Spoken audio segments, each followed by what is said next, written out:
Good evening, everyone. I'm Riley King, and welcome to my politics news report right here on the Riley King Network. Let's begin. Nearly 50,000 people registered to vote in New Hampshire on Election Day.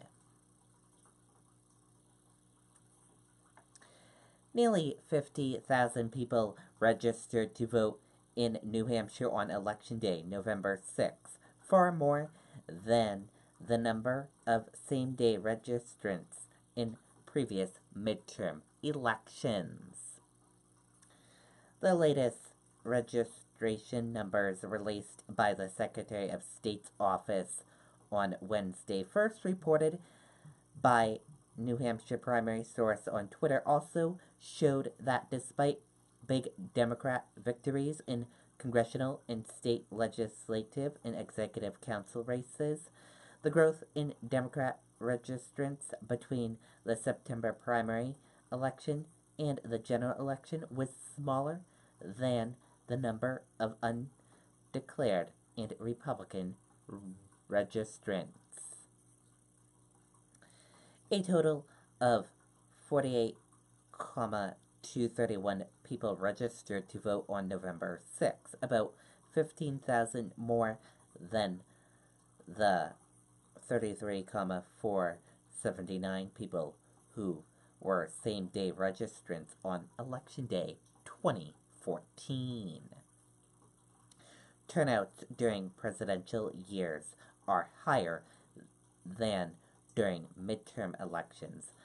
But just for perspective, there were 83,142 registrants on Election Day in 2016.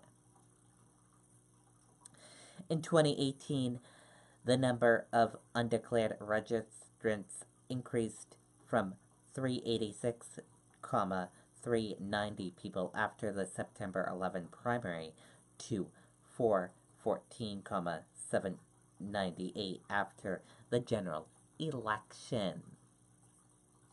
Republican registrants increased from 296,553 on September 11 to 306,600 on November 6, and Democrat registrations increased from 278,764 on September 11 to 283,729 on November 6.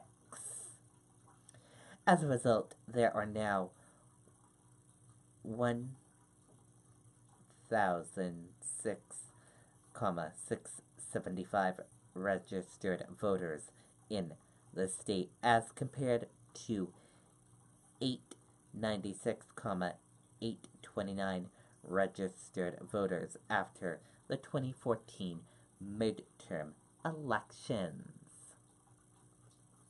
Undeclared or independent voters make up 41.2% of the state's electoral, while Republicans make up 30.4% and Democrats make up 28.2%.